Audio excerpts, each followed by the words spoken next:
KCN में आपका स्वागत है। मैं किंग हमीद। ಬಿಜೆಪಿ ಅವರು ಬಂದ್ರೆ ವಿಷಾಕ್ರು ಒಂದಲ್ರಿ ಮತ್ತೆ ನಾವು ಯಾರು ವೋಟ್ ಹಾಕ್ಬೇಕು? ಕ್ಲಾರಿಟಿ ಬೇಕು ನಮ್ಗೆ. ಕ್ಲಾರಿಟಿನೇ ಯಾರು ಕೂಡ ಅವರಿಲ್ಲ. JDS ಗೆಲ್ಲಿಸಿದ್ರೆ ಅವರು ಬೈತಿದ್ದಾರೆ, ಕಾಂಗ್ರೆಸ್ ಗೆಲ್ಲಿಸಿದ್ರೆ ಅವರು ಬೈತಿದ್ದಾರೆ, ಬಿಜೆಪಿ ಗೆಲ್ಲಿಸಿದ್ರೆ ಅವರು ಬೈತಿದ್ದಾರೆ. ಎಲ್ಲರೂ ಯಾರು ವೋಟ್ ಹಾಕಲ್ಲ? ನನಗೆ ಕ್ಲಾರಿಟಿನೇ ಇಲ್ಲ. ಸೊ ನಾನು ನೋಟಾಗಿ ಹಾಕಿದ್ದೀನಿ ಸರ್ ಓಟು. ಏನಕ್ಕಾಗ ನನಗೆ ಕ್ಲಾರಿಟಿ ಇಲ್ಲ. ಕ್ಲಾರಿಟಿ ಏನಾದ್ರು ಕೊಡಂಗಿದ್ರೆ ಕ್ಲಾರಿಟಿ ಕೊಡಿ. Thank you sir. ಗೌತಮ್ ಅವರೇ ಅಂತ ರಾಜ್ಯಶಾಸ್ತ್ರ ವಿಭಾಗದ ವಿದ್ಯಾರ್ಥಿ. ಸರ್, ಪ್ರಸ್ತುತ ವಿದ್ಯಮಾನದಲ್ಲಿ ಪ್ರಜಾಪ್ರಭುತ್ವದ ಫೇಲ್ಯೂರ್ ಬಗ್ಗೆ ನಾವು ಮಾತಾಡ್ತಾ ಇದ್ವಿ. ಸ್ವತಂತ್ರ ಭಾರತ 75 ವರ್ಷಗಳು ಪೂರೈಸಿದೆ. ಅಧಿಕವಾಗಿ ಇಡೀ ದೇಶವನ್ನ ನೇರವಾಗಿ ಹೇಳ್ಬೇಕು ಅಂದ್ರೆ ಕಾಂಗ್ರೆಸ್ ಹಾಗೂ ಬಿಜೆಪಿ ಎರಡೂ ಪಕ್ಷಗಳು 75 ವರ್ಷಗಳನ್ನ ಆಳ್ವಿಕೆಯನ್ನ ಮಾಡಿದೆ. ಅದರಲ್ಲಿ ಹೆಚ್ಚಾಗಿ 60 ವರ್ಷಗಳ ಕಾಲ ಕಾಂಗ್ರೆಸ್ ಆಳ್ವಿಕೆ ಮಾಡಿದೆ. ನೀವು ಪ್ರಜಾಪ್ರಭುತ್ವ ಯಶಸ್ವಿ ಆಗ್ಬೇಕು ಅಂದ್ರೆ ರಾಜಕೀಯ ಸಮಾನತೆ ಈಗ ಎಲ್ರಿಗೂ ಕೂಡ ದೊರಕಿದೆ. ಆರ್ಥಿಕ ಸಮಾನತೆ ಮತ್ತೆ ಸಾಮಾಜಿಕ ಸಮಾನತೆ ಎಲ್ರಿಗೂ ದೊರಕಬೇಕು.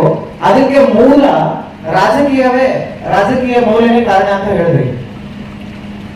ನನ್ನ ಪ್ರಶ್ನೆ ಸರ್, 70 ವರ್ಷಗಳ ಕಾಲ ಈ ದೇಶವನ್ನ ಆಳ್ವಿಕೆ ಮಾಡಿದಂತಹ ಕಾಂಗ್ರೆಸ್ ಹಾಗೂ ಬಿಜೆಪಿ ಎರಡೂ ಪಕ್ಷಗಳು ಹಾಗೂ ಇನ್ನಿತರ ಒಳಗೊಂಡಂತಹ ಪಕ್ಷಗಳಾಗಿರ್ಬೋದು, ಈ ಸಾಮಾಜಿಕ ಸಮಾನತೆಯನ್ನ ಆರ್ಥಿಕ ಸಮಾನತೆಯನ್ನ ತರೋದ್ರಲ್ಲಿ ಯಾಕೆ ವಿಫಲರಾಗಿದ್ದಾರೆ? ಸಂಬಂಧಪಟ್ಟಂಗೆ ವಾರ್ತಾ ಭಾರತಿಯಲ್ಲಿ ತುಂಬಾ ಅಂಕಣಗಳು ಬರ್ತಿದ್ರಿ, ನಾನು ಓದಿದ್ದೀನಿ ಸರ್. ಅದರಿಂದ ಒಳ ಮೀಸಲಾತಿಗೆ ಸಂಬಂಧಪಟ್ಟಂಗೆ ಆಲ್ರೆಡಿ ಮಾದಿಗರಿಗೆ 6% ಮತ್ತೆ ಹೊರೆಯವರಿಗೆ 5% ಅಂತ ಡಿಸೈಡ್ ಆಗಿದೆ. ಆದ್ರೆ ಈಗ ಜಾತಿ ಗಣತಿ ಮಾಡ್ತಾ ಇದ್ದಾರೆ ಸರ್. ಈಗ ಡಿಸೈಡ್ ಆಗಿರೋದು ಮಾದಿಗರಿಗೆ ಎಷ್ಟೇ ಇದ್ದಾರೆ ಜನಸಂಖ್ಯೆ ಆಧಾರದಲ್ಲಿ ರಿಸರ್ವೇಶನ್ ಕೊಡಬೇಕು ಅಂದ್ಬಿಟ್ಟು ಮಾದಿಗರಿಗೆ ಎಷ್ಟೇ ಇದ್ದಾರೆ 6% ಅಂತ ಅನೌನ್ಸ್ ಮಾಡಿದ್ವಿ. ಮತ್ತೆ ಈಗ ಹೊರೆಯವರಿಗೆ 5.5 ಅಂತ ಮಾಡಿದ್ವಿ. ಈಗ ಜಾತಿ ಗಣತಿ ಮಾಡ್ತಾ ಇರೋದು ಮಾಡಾದ್ಮೇಲೆ ಹೊರೆಯವರ ಜನಸಂಖ್ಯೆ ಏನಾದ್ರು ಜಾಸ್ತಿ ಬಂದ್ಬಿಟ್ರೆ ನಮಗೆ 6% ಮಾದಿಗರಿಗೆ 5% ಏನಾದ್ರು ಬದಲಾವಣೆ ಮಾಡ್ಕೊಡ್ತಾರ, ಇಲ್ಲ ಅದನ್ನೇ ಮುಂದುವರ್ಸೋದಾದ್ರೆ ಸುಮ್ಮನೆ ಯಾಕೆ ಸರ್ ಮಾಡೋ ಕೆಲಸದಿಂದಾನೇ ಜಾತಿ ಗಣತಿ ಮಾಡ್ತಿದ್ದೀವಿ ಸರ್. ಅದನ್ನ ನೀವು ಕ್ಲಾರಿಫೈ ಮಾಡ್ತೀವಿ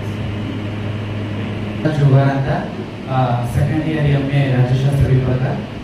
ನೀವು ತುಂಬಾ ಚೆನ್ನಾಗಿ ಮಾತಾಡಿದ್ರಿ, ಥ್ಯಾಂಕ್ ಯು ಸರ್. ನನ್ನ ಪ್ರಶ್ನೆ ಏನಂತ ಅಂದ್ರೆ, ಪ್ರಜಾಪ್ರಭುತ್ವ ತಿಳಿದಿರುವಂತಹ ವ್ಯಕ್ತಿಗಳಾಗಿರ್ಬೋದು, IAS ಆಫೀಸರ್ ಆಗಿರ್ಬೋದು, ಅಥವಾ ರಾಜ್ಯಶಾಸ್ತ್ರ ವಿಭಾಗದ ಶಿಕ್ಷಕರಾಗಿರ್ಬೋದು, ಅಥವಾ ಬೇರೆ ಬೇರೆ ಟೀಚರ್ಸ್ಗಳಾಗಿರ್ಬೋದು, ಎಲ್ಲರೂ ಕೂಡ ನಾಲೆಡ್ಜ್ ಅನ್ನ ಪಡ್ಕೊಂಡಿದ್ದಾರೆ ಕಾನ್ಸ್ಟಿಟ್ಯೂಷನ್ ಬಗ್ಗೆ ಆಗಿರ್ಬೋದು ಅಥವಾ ಪ್ರಜಾಪ್ರಭುತ್ವದ ಬಗ್ಗೆ.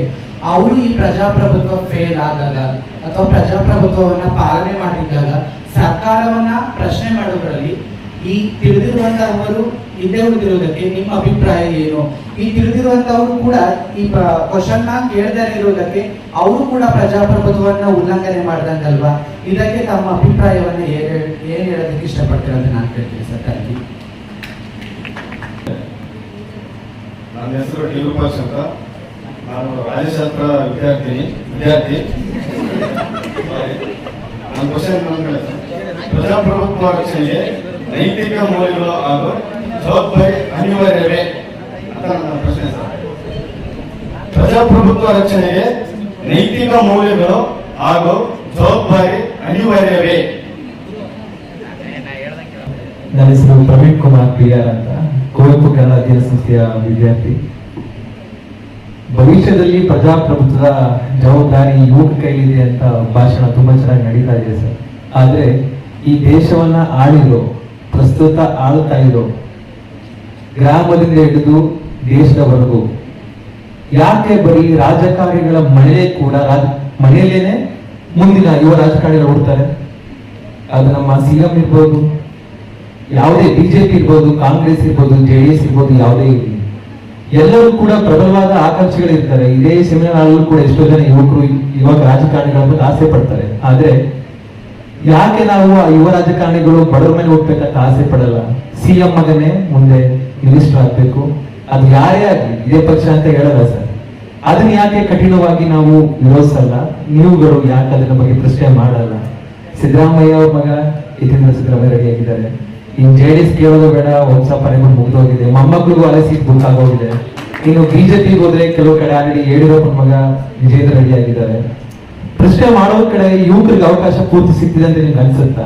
ಎಷ್ಟೋ ವಿಚಾರಗಳ ಬಗ್ಗೆ ಅಗಾಧವಾದ ಜ್ಞಾನ ಹೊಂದಿರೋ ನೀವುಗಳು ತುಂಬಾ ವಿಚಾರದ ಬಗ್ಗೆ ಮಾತಾಡಿದ್ದೀರ. ಒಳ್ಳೆ ಹೋರಾಟಗಾರರು, ಅದು ಕೂಡ ನಮ್ಗೆ ಗೊತ್ತಿದೆ. ಆದ್ರೆ ಯಾಕೆ ನೀವು ಹೊಸಬರಿಗೆ ಅವಕಾಶ ಕೊಡಲ್ಲ ಅದನ್ನು ಕೇಳ್ಕೊತೀನಿ. ಯಾಕಂದ್ರೆ ವೇದಿಕೆ ಮೇಲೆ ಕೂತಿರೋ ಅನಂಕೆ ಮೇಡಮ್ ಅವ್ರನ್ನ ನೋಡಿದೀನಿ. ಲಾಸ್ಟ್ MLA ಎಲೆಕ್ಷನ್ ಕೂಡ ಅವರು ಪಾರ್ಟಿಸಿಪೇಟ್ ಮಾಡಿದ್ರು EAP ಕಡೆಯಿಂದ. ಒಳ್ಳೆ ಆಕಾಂಕ್ಷಿ ಕೂಡ ಅವರು ಕೂಡ, ಬಟ್ ಅವ್ರಿಗೆ ಅವಕಾಶ ಸಿಗ್ಲಿಲ್ಲ. ಕಾರಣ ಏನು ಅಂತ ಅವ್ರಿಗೂ ಗೊತ್ತು, ನಮಗೂ ಗೊತ್ತು. ಇಷ್ಟೇ ಸರ್ ನಾವು ಹೇಳೋದು. ರಾಜಕಾರಣದಲ್ಲಿ ಬಡವರ ಮಕ್ಕಳು ಬೆಳೀಲಿ, ಬೇರೆ ಮಕ್ಕಳು ಕೂಡ ಸಪೋರ್ಟ್ ಮಾಡೋದು ಕಲೀಲಿ. ದೊಡ್ಡ ರಾಜಕಾರಣಿಗಳ ಮಕ್ಕಳಿಗೆ ಚಪ್ಪಳೆ ಹೊಡೆದ ಮದ್ದು ಕೊಡೋಣ. Thank you. ನನ್ನ ಹೆಸರು ರಂಜಿತಾ ಅಂತ, second year MA political science. Sir, ನನ್ನ ಕ್ವಶನ್ ಏನಂತಂದರೆ, ಪ್ರಸ್ತುತ ಪ್ರಜಾಪ್ರಭುತ್ವ ವ್ಯವಸ್ಥೆಯಲ್ಲಿ ಮಹಿಳೆಯರಿಗೆ ಉತ್ತಮವಾದಂತಹ ಸ್ಥಾನಮಾನ ಇದೆಯಾ ಅಂತ. ಎಕ್ಸಾಂಪಲ್ಗೆ ರಾಮ ಮಂದಿರ ಉದ್ಘಾಟನೆ ಆಯಿತು. ಆವಾಗ ಭಾರತದ ಭಾರತದ ರಾಷ್ಟ್ರಪತಿಗಳಾದ ದ್ರೌಪದಿ ಮುರ್ಮು ಅವ್ರನ್ನ ಅಲ್ಲಿಗೆ ಕರೆಸಿರ್ಲಿಲ್ಲ. ಸೊ ಪ್ರಧಾನಮಂತ್ರಿಗಳು ಅವ್ರನ್ನ ಕರೆಸ್ಬೋದಿತ್ತು. ಇಲ್ಲೇ ಗೊತ್ತಾಗುತ್ತೆ ಮಹಿಳೆಯರಿಗೆ ಎಷ್ಟರ ಮಟ್ಟಿಗೆ ಅವರು ಮೀಸಲಾತಿ ಕೊಡ್ತಾರೆ, ಸ್ಥಾನಮಾನ ಕೊಡ್ತಾರೆ ಅಂತ. ಇನ್ನೊಂದು ಅಲ್ಲಿ ಜಾತಿ ವ್ಯವಸ್ಥೆನೂ ಇದೆ. ಅವರೊಬ್ಬ ಬುಡಕಟ್ಟು ಮಹಿಳೆ ಆಗಿದ್ರಿಂದ ಅವ್ರನ್ನೂ ಕರೆದಿಲ್ಲ. ಇದು ನನ್ನ ಕ್ವಶನ್, ಯಾಕೆ ಅಂತ.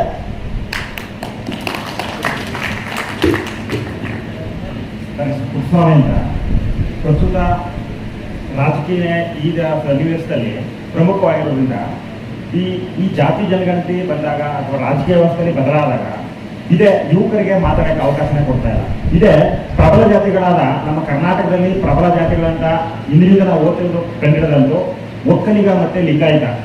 ಈ ಪ್ರಮುಖ ಎರಡೂ ಜಾತಿ ಇಲ್ಲದೆ ರಾಜ್ಯನೇ ಆಳಕ್ಕಾಗಲ್ಲ ಅಂತ ಒಬ್ಬ ಶ್ಯಾಮಲು ಶಿವಶಂಕರಪ್ಪ ವೀರಶೈವ ರಾಷ್ಟ್ರೀಯ ಅಧ್ಯಕ್ಷ ಹೇಳ್ತಾರೆ. ಅವ್ರಿಗೆ ಏಜು 93 years. ಅವರು ಯುವಕರ. ಆದರೆ ನಮ್ಮಲ್ಲಿ ಆಗಿರೋದೇನು ಅಂದರೆ, ಇಲ್ಲಿ ನಡೀತಾ ಇರ್ತಾ ಹಿಂದುಳಿದ ವರ್ಗಗಳು OBC ಎಲ್ಲ ಬರುತ್ತೆ, ಪ್ರಬಲ ಜಾತಿಗಳು ಆಗಿಂದು ರಾಜ್ಯಭಾರ ಮಾಡ್ಕೊಳ್ಳದೆ ಬಂದಿವೆ. 3% ಇರೋರು 10% ಮೀಸಲು ತಗೋತಾರೆ. ಅಂದರೆ ನಾವು ಹಿಂದುಳಿದ ವರ್ಗದಿಂದ ಬಂದಿರೋ ವ್ಯಕ್ತಿ ಎಷ್ಟು ಪರ್ಸೆಂಟ್ಗೆ ನಾವು ಇಷ್ಟು ಕಚ್ಚಾಡ್ತಾ ಇದೀವಿ ಅಂದರೆ, ಇಲ್ಲಿ ಒಳ ಮೀಸಲಾತಿಲೇ ನಮ್ಮಲ್ಲೇ ಒಳ ಮೀಸಲಾತಿಲೇ ಹೊಡೆದಾಟ ಆಗಿದೆ. ಎಡಗೈ ಬಲಗೈ ಈ ರೀತಿ ಎಲ್ಲ ಇದೆ. ಹಾಗಾಗಿ ಪ್ರಸ್ತುತ ಸನ್ನಿವೇಶದಲ್ಲಿ ರಾಜಕೀಯನೇ ಆಯ್ಕೆ ಮಾಡ್ಕೋಬೇಕು ಅಂತ ಕಂಡು ಬಂದಾಗ ಈ ಸನ್ನಿವೇಶದಲ್ಲಿ ಪ್ರಮುಖವಾಗಿ ಜಾತಿನೇ ಪ್ರಮುಖ ಪಾತ್ರ ವಹಿಸಿದೆ. ಹಾಗಾಗಿ ಬಂಡವಾಳಶಾಹಿಗಳಾಗ್ಲಿ ಅಥವಾ ರಾಜಕೀಯ ವ್ಯವಸ್ಥೆಗಳಾಗಲಿ ಇವರೇ ಪ್ರಮುಖ ಪಾತ್ರ ವಹಿಸಿದ್ರೆ ನಮ್ಮ ಹಿಂದುಳಿದ ಜಾತಿಗಳು ಯಾವಾಗ ಮುಂದೆ ಬರೋಕ್ಕಾಗುತ್ತೆ, ಅವಾಗ ಯಾವಾಗ ಸಮಾನ ಸಿಗುತ್ತೆ ಅನ್ನೋದೇ ನನ್ನ ಪ್ರಶ್ನೆ.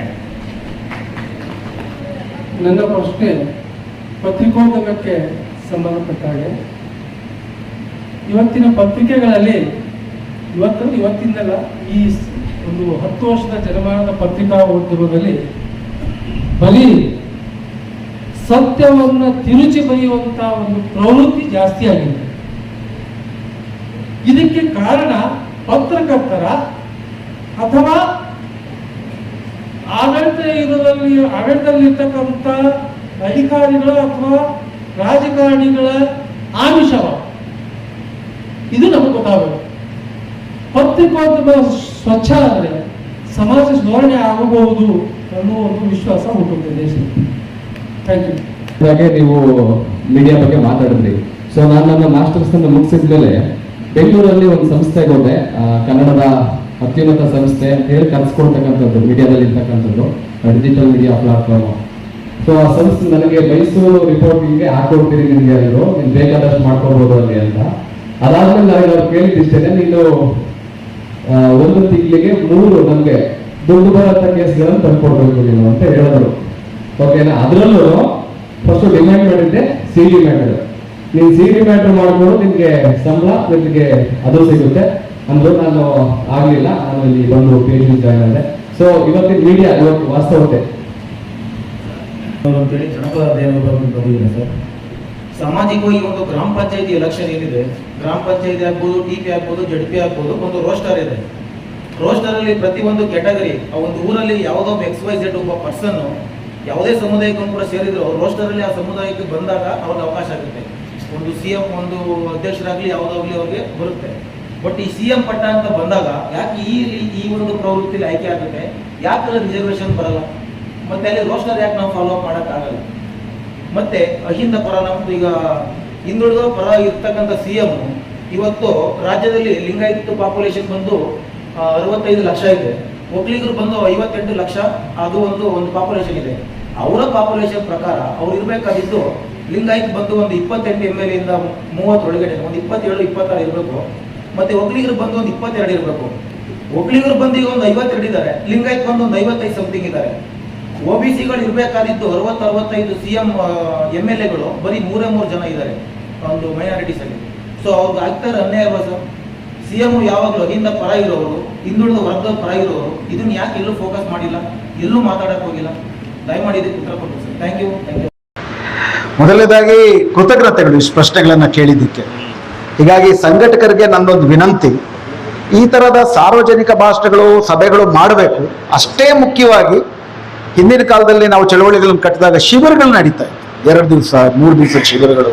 ಅದರಲ್ಲಿ ಪ್ರತಿಯೊಬ್ಬ ಶಿಬಿರಾರ್ಥಿಗೂ ಇರುವ ಎಲ್ಲಾ ಪ್ರಶ್ನೆಗಳಿಗೂ ಸಮಾಧಾನಕರ ಉತ್ತರ ಸಿಕ್ಕದಾಗಿ ಮಾತ್ರ ಅವ್ರಿಗೆ ಒಂದು ರೀತಿ ಎಂಪವರ್ಮೆಂಟ್ ಬರುತ್ತೆ.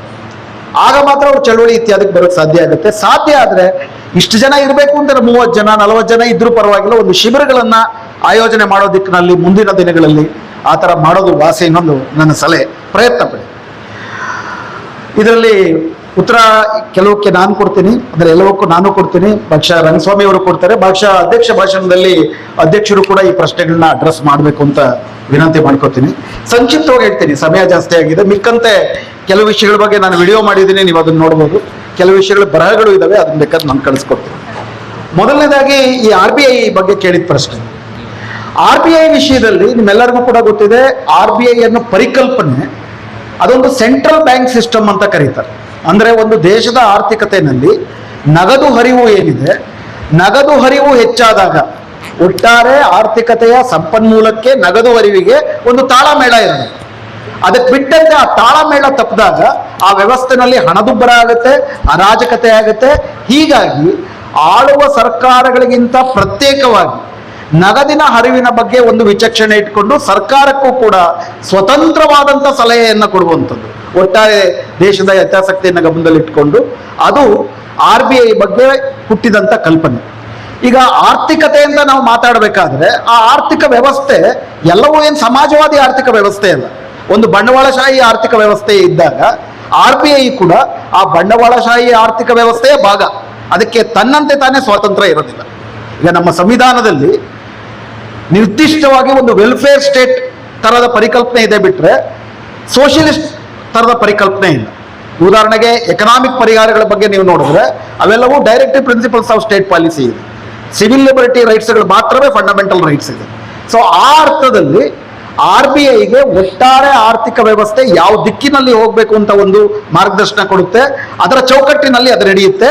ಆ ಚೌಕಟ್ಟಿನ ಒಳಗಡೆ ಸರ್ಕಾರದಿಂದ ಅದು ಸ್ವತಂತ್ರವಾಗಿರಬೇಕು. ಅದಕ್ಕೆ ಅದನ್ನ ಕಾನ್ಸ್ಟಿಟ್ಯೂಷನಲ್ ಬಾಡಿ ಅಂತ ಕರೀತಾರೆ. ನೀವು ಹೇಳಿದಾಗೆ ಕಳೆದ 15-20 ವರ್ಷಗಳಲ್ಲಿ RBI ತನ್ನ ಸಂಪೂರ್ಣ ಸ್ವಾತಂತ್ರ್ಯವನ್ನು ಕಳ್ಕೊಂಡಿದೆ. ಉದಾಹರಣೆಗೆ RBI ವ್ಯವಸ್ಥೆ ಹೇಗೆ ನಡೆಯುತ್ತೆ, ಸರ್ಕಾರಕ್ಕೂ ಕೂಡ ಹಣವನ್ನ ಆ ರೀತಿ ಕೊಡುವಂಥದ್ದು, ಸಾಲವಾಗಿ ಕೊಡುವಂಥದ್ದು RBI.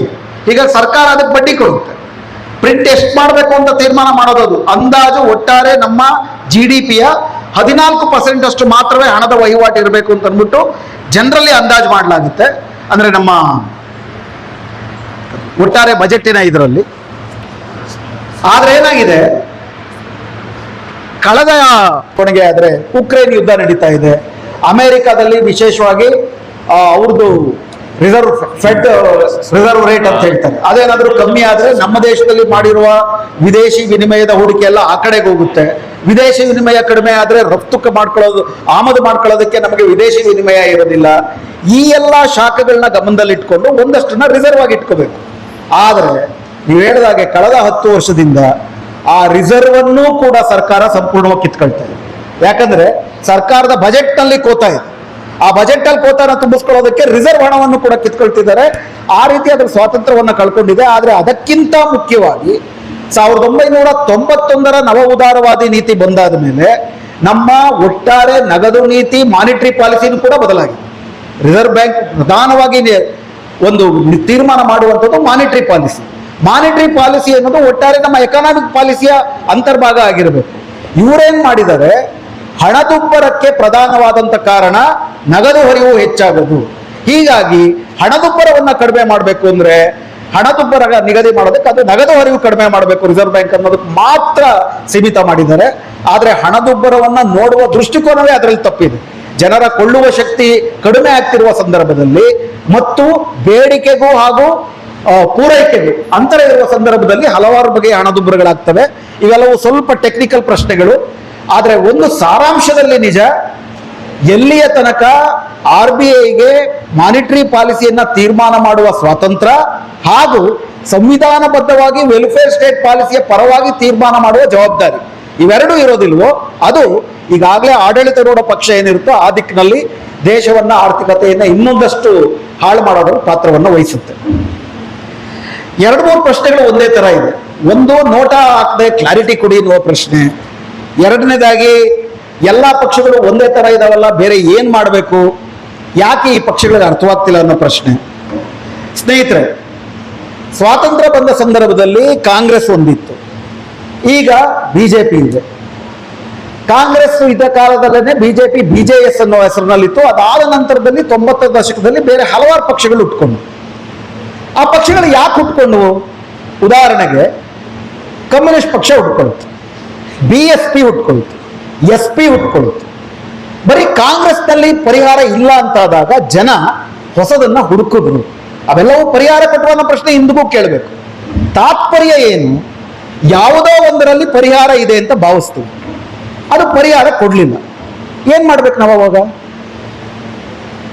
ಇರೋದು 3 ಆಯ್ಕೆಗಳಿದೆ, 3 ಆಯ್ಕೆಗಳು ಪರಿಹಾರ ಇಲ್ಲ. ಈ ಉದಾಹರಣೆಗೆ ಇನ್ನೊಬ್ರು ಪ್ರಶ್ನೆ ಕೇಳ್ಬೇಕಾದ್ರೆ ಹೇಳಿದ್ರು, ಕರ್ನಾಟಕದ ರಾಜಕಾರಣಕ್ಕೆ ಸಂಬಂಧಪಟ್ಟಂತೆ ಕರ್ನಾಟಕದ ರಾಜಕಾರಣ ವಿವಿಧ ಪಕ್ಷಗಳಲ್ಲಿರುವ 100 ಕುಟುಂಬಗಳ ಹಿಡಿತದಲ್ಲಿದೆ. 100 ಕುಟುಂಬಗಳು, ಒಂದೊಂದು ರೀಜನ್ ನಲ್ಲಿ ಒಂದೊಂದು ರಿಪಬ್ಲಿಕ್ ಇದೆ. ಒಂದು ಕಡೆ ಕನಕಪುರ ರಿಪಬ್ಲಿಕ್ ಇದೆ, ಇನ್ನೊಂದು ಕಡೆ ಕಲ್ಲಡ್ಕ ರಿಪಬ್ಲಿಕ್ ಇದೆ, ಇನ್ನೊಂದು ಕಡೆ ರೆಡ್ಡಿ ರಿಪಬ್ಲಿಕ್ ಇದೆ, ಇನ್ನೊಂದು ಕಡೆ ಜಾರಕಿಹೊಳಿ ರಿಪಬ್ಲಿಕ್ ಇದೆ. ಅವರೇ ಎಲ್ಲಾ ಪಕ್ಷಗಳಲ್ಲೂ ಇರ್ತಾರೆ. ಒಟ್ಟಾರೆಯಾಗಿ ಅವರ ಮತ್ತು ಅವರ ಚೇರುಗಳು 100 ಕುಟುಂಬಗಳು ಮಾತ್ರ ಬೇರೆ ಬೇರೆ ಪಕ್ಷಗಳ ಹೆಸರಿನಲ್ಲಿ ರಾಜಕಾರಣ ಮಾಡ್ತಿದ್ದಾರೆ. ಏನ್ ಮಾಡ್ಬೇಕಾಗತ್ತೆ? ಈ 3 ಕೂಡ ಪರಿಹಾರ ಇಲ್ಲ ಅಂದಾಗ ನಾವೇನ್ ಮಾಡ್ಬೇಕು? 4ನೇ ಪರಿಹಾರ ಹುಡುಕ್ಬೇಕು. ಇಲ್ಲ ಆ ಪರಿಹಾರವನ್ನ ಕಟ್ಟಬೇಕು. ಆ ಪರಿಹಾರ ಕಟ್ಟಬೇಕಾದ್ರೆ ಈ 3ರ ಅನುಭವಗಳಿಂದ ಪಾಠ ಕಲಿಬೇಕು. ಆ ಅನುಭವ ಏನು ಅನ್ನೋದನ್ನ ಸ್ಪಷ್ಟವಾಗಿ ಒಂದಷ್ಟು ನಾವು ಮಾತಾಡ್ಕೋಬೇಕಾಗುತ್ತೆ. ಅದು ವಿಷಯ ಏನಪ್ಪಾ ಅಂತಂದ್ರೆ, ಕೇವಲ ಪಕ್ಷಗಳು ಕಾನೂನು ಮಾಡುವುದರ ಮೂಲಕ ಈ ದೇಶದಲ್ಲಿ ಆರ್ಥಿಕ ಮತ್ತು ಸಾಮಾಜಿಕ ಸಮಾನತೆಗಳು ಬರುತ್ತಾ ಅನ್ನೋ ತುಂಬಾ ಮುಖ್ಯವಾದಂತ ಪ್ರಶ್ನೆ. ನನ್ನ ಭಾಷಣದಲ್ಲೂ ಕೂಡ ನಾನು ಕೇಳ್ಬೇಕಾದ್ರೆ ನಿಮಗೆ ಮುಂದೆ ಇಟ್ಟಿದ್ದ ಪ್ರಶ್ನೆ, ರಾಜಕೀಯ ಸಮಾನತೆ ಕೊಟ್ಟಾಯ್ತು, ಯಾತಕ್ಕೆ ಆರ್ಥಿಕ ಮತ್ತು ಸಾಮಾಜಿಕ ಸಮಾನತೆ ಹಕ್ಕಾಗಿ ಬರಲಿಲ್ಲ? ಯಾಕಾಗಿ ಅಂತಂದ್ರೆ, ಇನ್ನೂ ಆಳಕ್ಕ ಹೋಗಿ ನೀವು ನೋಡಿದ್ರೆ ನಮ್ಮ ಮುಂದೆ ಇರುವುದು ಅಂಬೇಡ್ಕರ್ ಬರೆದ ಸಂವಿಧಾನವೇ ಹೊರತು ಅಂಬೇಡ್ಕರ್ ಬಯಸಿದ ಸಂವಿಧಾನ ಅಲ್ಲ. ಇವೆರಡರ ನಡುವೆ ದೊಡ್ಡ ವ್ಯತ್ಯಾಸ ಇದೆ, ಅದನ್ನ ನಾವು ಅರ್ಥ ಮಾಡ್ಕೊಳ್ಳಿ. ಅಂಬೇಡ್ಕರ್ ಬಯಸಿದ ಸಂವಿಧಾನ ಏನು? ಅಂಬೇಡ್ಕರ್ಗೆ ಬಹಳ ಸ್ಪಷ್ಟವಾದಂತ ತಿಳುವಳಿಕೆ ಇತ್ತು. ಹಲವಾರು ಜನ ಅಂಬೇಡ್ಕರ್ ತರ ಯೋಚನೆ ಮಾಡುವ ಇತರ ಸಮತಾವಾದಿ ಹೋರಾಟಗಾರರಿಗೂ ತಿಳುವಳಿಕೆ ಇತ್ತು. ಏನು?